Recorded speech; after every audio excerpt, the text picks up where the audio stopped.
Welcome to my channel. My name is Aura and I am a backyard gardener in Florida. I have very poor soil here and very hot weather. So I make my own soil so that I can be a successful gardener. I am going to show you how to make good soil. So first you need a 5-gallon bucket and I drill holes at the bottom as you can see so that I get good drainage. I do lots of holes. And then I like to put some twigs from my garden.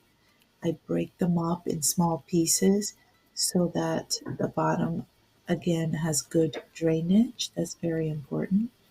Then I gather some materials to build my soil.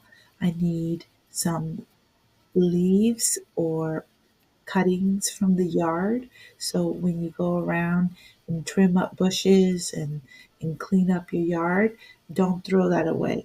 Put it in a bucket and set it aside for this task. Also, I collect in my kitchen all my kitchen scraps. So I keep onion skins, I keep my eggshells, I keep my coffee grounds, I keep any kind of uh, lettuce leaves and things that I don't use. Uh, Avocados. I don't keep the avocado pits because they end up growing as avocado trees. But here are my brown leaves. I cut up a palm that I have, and this is from my palm, and I layer that first. Now I'm going to add some organic matter, which is my kitchen scraps. And this has been sitting around for a few weeks, and you can see it's kind of wet, but it does not smell. It smells kind of sweet, and I will layer a thin layer of that. You can see eggshells, avocados, onion.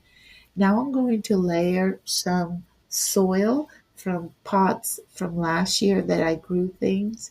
This soil is still good, but it's a little bit depleted. So I'm going to layer it with all this organic matter and leaves, and it's going to build it up. And again, I put some more brown, and here's some more green material from the kitchen. As you can see, there's some orange peels, and I do try to cut those in smaller pieces because they take a little bit longer to decompose. Again, more brown, more soil. I use a Folgers coffee can to keep my stuff in the kitchen so that it's all sealed. Now, this right here is my secret weapon, the worms. This is some compost that I made, and the worms were working on it, and now they're going to be moved to a new pot so they can work on this compost at the bottom of this pot. They're going to eat all that organic matter and leaves, and they're going to poop it out, and their poop is going to feed my plants. And then I'm going to add more brown material, some more leaves, and some more soil. And when I get to about halfway, I'm going to be done making compost. This bottom half of my 5-gallon bucket is going to feed my plant later on in the summer. In the uh, current time, I'm going to put the plant on top with some potting soil from the store, and the plant's going to get established. But when it gets really hot in the summer, the roots are going to reach down to this bottom half, and there's going to be all this organic, very rich compost that's going to keep my plant from stressing from the heat of the summer.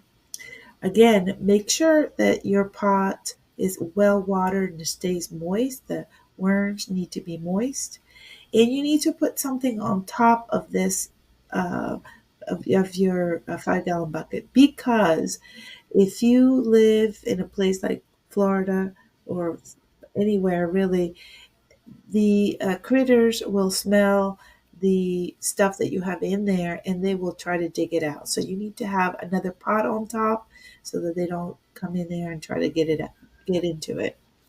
So I usually put a pot on top and grow something else.